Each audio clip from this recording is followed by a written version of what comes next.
se você observar, vamos dizer, as discussões que existem entre grandes cientistas, ainda ali você vê uma profunda falta do senso da verdade e um tremendo desejo de ter um desempenho que impressione a profissão. Não é isso? Então, um exemplo é isso. Por exemplo, Einstein disse que a coisa mais veloz que existe é a luz. Todo mundo aceita isso. Einstein ainda é o príncipe dos físicos, embora o Nikola Tesla tenha criado uma partícula que é mais veloz do que a luz. Todo mundo sabe disto. Todo mundo sabe que existe essa partícula que o Tesla inventou. No entanto, o Tesla morreu na miséria, abandonado, esquecido, tá certo? Enquanto Einstein continua sendo comemorado como o grande cientista. Claro que ele é um grande cientista sob certo aspecto, tá certo? Mas o fato dele ser um grande cientista, dele ser respeitado, não quer dizer que a sua teoria seja verdadeira. Uma coisa não tem nada a ver com a outra, meu Deus do céu. Não é isso? Até essa semana mesmo eu tive discutindo isso no Facebook. Discutindo não, eu fiz um post, né? Que Isaac Newton calculou a gravidade, e calculou certo. Esse cálculo já foi conferido 1 milhão de vezes, tá certo? E de fato a matéria atrai a matéria na razão direta das massas, na razão inversa do quadrado das distâncias. É assim que as coisas se passam. Mas isto é uma explicação causal? De jeito nenhum. Isso é apenas a descrição de um fenômeno, né? E o próprio Newton, numa carta a um amigo dele, ele diz o seguinte: se alguém me atribui a ideia de que os objetos se atraem uns aos outros pela sua simples massa, sem a interferência de uma terceira força, está me ofendendo. Então isso quer dizer o seguinte, que todos os puxa-sacos do Newton há 4 séculos o estão ofendendo, atribuindo a ele uma explicação causal que ele disse que não tinha. Ele mesmo explicou: olha, se tem uma outra força, qual é essa outra força? Isso depende da opinião de vocês. É a mesma coisa que dizer, eu não sei. Então o que ele fez foi a descrição matematicamente exata de um fenômeno e não o lançamento de uma explicação causal. Se você abrir qualquer livro de física, hoje você diz que vai ver que existem 4 forças fundamentais no universo, né? Você tem até o eletromagnetismo, a gravidade, a força nuclear forte e fraca. E isso aí teoricamente explicaria o universo inteiro. Mas como? Você botou lá, entre as forças causais, um treco cujo próprio descobridor disse que não é uma explicação causal de jeito nenhum. Então, isto é a discussão no mais alto nível. Está assim hoje, né? E se você lembrar isso aí, os caras vão achar muito ruim, porque eles vão dizer, mas isso é apenas um fator histórico. Né? Ora, em que medida a história de uma ciência não tem nada a ver com o conteúdo da ciência? Eu respondo, em medida nenhuma. Porque qualquer experimento científico, né, como é que você atesta a verdade do experimento científico? Em primeiro lugar, você precisa relatá-lo, você precisa contá-lo pela ordem cronológica. Nós fizemos isto, mais isto, mais isto, mais isto, mais isto. Então, isso quer dizer que o elemento histórico é o primeiro elemento de qualquer experimento científico. Houve uma sequência de ações, uma sequência de conclusões que você tirou dali, e você, ao expor o seu experimento, você vai usar o quê? Uma narrativa histórica.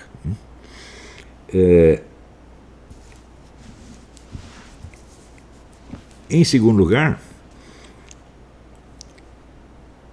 qualquer ensino de qualquer ciência também segue o método histórico, porque você vai ter que relatar também esses experimentos pela sua ordem, pela ordem do seu desenvolvimento histórico. Não é isso? Em qualquer lugar você vai ver que se usa o tempo todo a expressão progresso científico. Ora, que sentido tem essa expressão fora do contexto histórico? Nenhum. Quer dizer, se não existe uma história, não existe um desenvolvimento histórico, não existe uma narrativa histórica, você não pode falar nem de progresso, nem de retrocesso, nem de coisa nenhuma. Portanto, o conjunto das ciências é determinado, moldado e forjado por uma ótica histórica. Portanto, sem a narrativa correta da história dos descobrimentos, você não entende esses descobrimentos. Então, a origem, né, das teorias é muito importante. Você saber se algo apareceu, por exemplo, no curso de um experimento, ou se é anterior ao experimento, se for uma hipótese anterior ao experimento, Isso faz uma diferença brutal. Uma vez eu tive uma discussão com um físico, professor de física na universidade, que ele dizia: você não entende nada de Newton, tudo que Newton disse foi por experiência. Eu digo: ah, é? E onde que Newton obteve a experiência? Uma das primeiras noções que ele coloca lá no livro Princípio Matemático da Ciência Natural, da filosofia natural. É a noção de espaço absoluto e tempo absoluto. Ninguém jamais teve a experiência disso. Não existe a experiência do espaço absoluto, do tempo absoluto. Portanto, é uma noção a priorística, uma noção metafísica. Esta noção vai determinar o conjunto da teoria do Newton e também vai determinar o tipo de experimento que ele fez a esse respeito. Mas, como o sujeito aprendeu que a ciência é baseada no experimento e tudo que é mero conceito abstrato é filosofia, não é ciência, então ele não é capaz de entender o que o Newton estava fazendo. Mas pode passar a vida ensinando física newtoniana. E não vai ensinar errado, porque ele só vai ensinar, vamos dizer, os resultados. Ele não vai explicar para as pessoas como o Newton obteve isso. Se você perguntar para ele como o Newton obteve isso, obteve essas conclusões, ele provavelmente vai vir com a história da maçã que caiu na cabeça dele. E isso é tudo que ele sabe a respeito da origem da teoria newtoniana. Mas nós sabemos que a teoria newtoniana é teoria esotérica, que ele pegou lá no John Dee, o qual disse que obteve conversando com os anjos, que nós sabemos que são demônios. Esta é a origem. E o Newton, vamos dizer, não modificou essa teoria. Tudo o que ele fez foi obter uma descrição matematicamente exata de um determinado fenômeno. Isso foi tudo que ele fez. Contando a história assim, tudo começa a ficar bastante diferente. Porque nós entendemos que a gravidade não é uma explicação de nada. E entendemos que quando falamos em gravidade, nós não sabemos do que estamos falando, porque o próprio Newton confessava que não sabia. Ora, você explicar uma coisa por algo que você não sabe, você está explicando o conhecido pelo desconhecido, que é exatamente o contrário do que a ciência faz. A ciência explica o desconhecido pelo conhecido. Então você está apelando à explicação. Eu não posso nem chamar de mística, porque estaria usando a palavra mística no sentido pejorativo. Isso não é mística, isso não é nem macumba, isso é submacumba. Quer dizer, você apela a um negócio desconhecido para explicar fatos conhecidos. Isso não é uma explicação. Isso é o contrário. Isso é um encobrimento, isso é um disfarce, isso é uma camuflagem. Então, os exemplos, vamos dizer, de discussões toscas a respeito de assuntos ou científicos ou sociológicos, assim, é uma das coisas que mais me impressiona na vida. Por quê? Eu nunca tive que desempenhar um ofício universitário para agradar os meus colegas e mostrar para o meu chefe que eu sou bacana. Eu estudo exclusivamente para obter conhecimento. Durante muito tempo eu trabalhei em outra coisa e estudava por conta própria. Claro que não sozinho, sempre tive bons instrutores. Na verdade, eu formei para mim mesmo um corpo docente bem melhor do que se encontraria em qualquer universidade. Tá certo? Quer dizer, com a ajuda de homens sábios, eu adquiri um conhecimento que não tinha finalidade profissional alguma. E por isso mesmo, eu nunca me deixei enganar por esse tipo de conversa mole. Se eu percebo que as pessoas estão apenas desempenhando um papel social e que estão mais interessados nesse desempenho do que no objeto do qual estão falando, eu não quero ouvir mais, porque eu sei que vai sair só besteira. Mesmo que saia algo certo, o certo vai estar misturado com o errado de tal maneira que eu jamais vou conseguir me orientar no meio. Então eles vão apenas me confundir. Bom, vocês sabem que durante algum tempo eu me interessei muito por essa questão astrológica. E esta questão foi discutida por inúmeros cientistas profissionais, físicos, astrônomos, matemáticos e também astrólogos profissionais e filósofos. Muita gente mexeu com esse assunto. Mas, ao longo do tempo, eu fui percebendo que os rudimentos da questão, os elementos mais básicos, mais elementares, estavam sendo ignorados. Ou seja, eles estavam querendo discutir as consequências de coisas cujas causas eles não sabiam. O mundo científico é mais confuso que o mundo da política. É mais fácil você entender o jogo político do país do que entender o debate científico. O simples fato, você vê aqui, por exemplo, você junta lá o Richard Dawkins e o John Lennox. Os dois são cientistas. Estão dizendo, um está dizendo exatamente o contrário do outro. É? Eu digo, mas escuta, vocês não são representantes da ciência. O que vocês estão apresentando são verdades científicas ou é apenas uma filosofia que cada um tem? Num conjunto de opiniões. Não é isso? Na verdade, se você pegar um pouco deste debate de terra plana, você vai ver o seguinte, nós não sabemos sequer o formato da Terra. Isso aqui é verdade. O pessoal globista não sabe, e o pessoal da terra plana também não sabe. Porque se fala, terra plana, como é a terra plana? Um diz que é de um jeito, outro diz que é do outro. Hã? Então, nós estamos vivendo nesse planeta aqui há milênios, não é isso? E ainda não sabemos qual é a forma da coisa, não sabemos onde estamos. Né? Por um lado, isso é decepcionante, por outro lado, é maravilhoso. Por quê? Você vê que ainda tem muita coisa para ser estudada, ainda tem muita coisa para ser descoberta.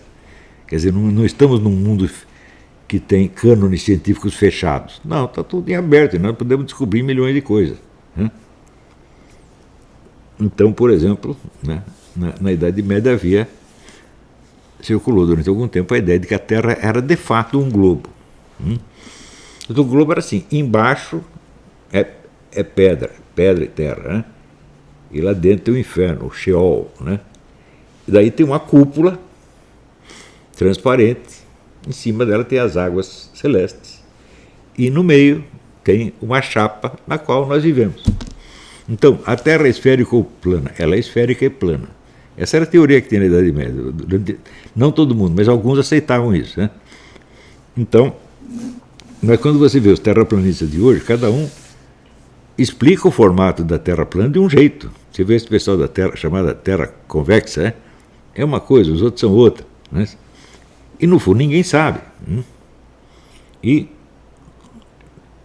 o pessoal globista também não sabe o que é esse globo. É um globo esférico regular, é um geóide, é uma pera, é uma pedra, o que é? Ele também não sabe.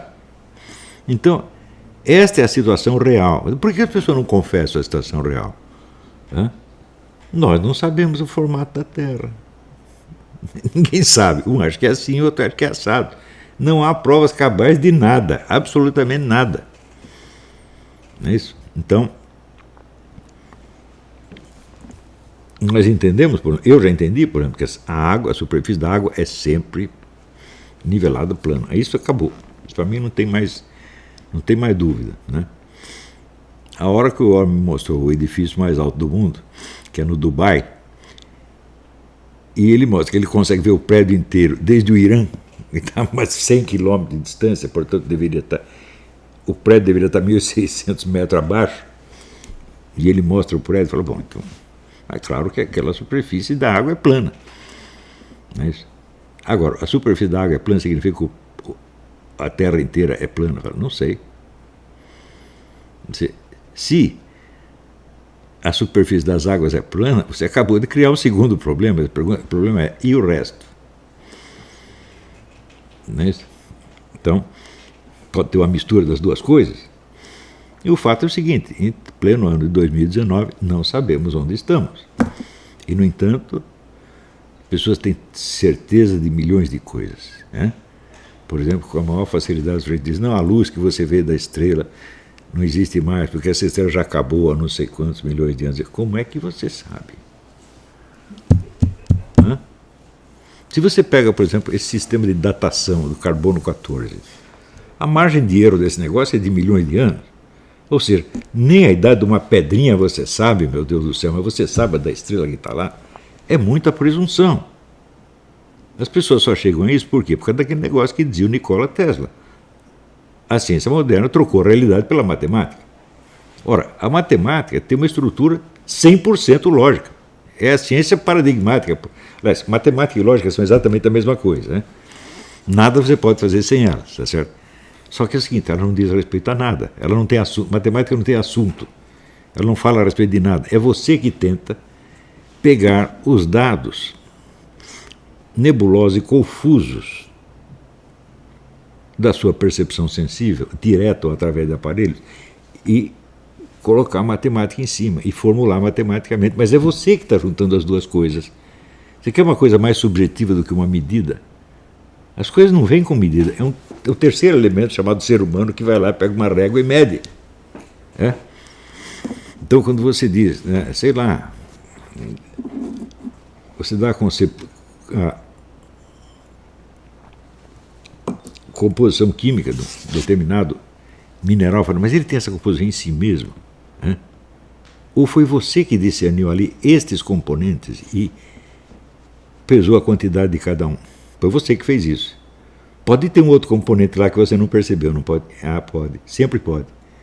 Isso quer dizer que a fórmula é sempre provisória, temporária. Ela pode mudar amanhã ou depois. Portanto, a fórmula não está no próprio mineral, está na sua cabeça. É isso? Então, eu pensei, qual é o maior depósito de conhecimentos mineralógicos do mundo? O conjunto dos minerais existentes. Eles sabem infinitamente mais do que todos os mineralogistas do mundo. E os mineralogistas ainda têm muita coisa para descobrir lá. Provavelmente, a maior parte do que há para descobrir ainda não foi descoberto. Tá certo? Então, qualquer cientista sério ele tem que ter noção dessas coisas. Né? E tem que ter noção de que o seu conceito de verdade pode ser muito deficiente. Pode ser apenas um arranjo profissional feito numa certa época para poder haver uma discussão entre os membros daquela coletividade.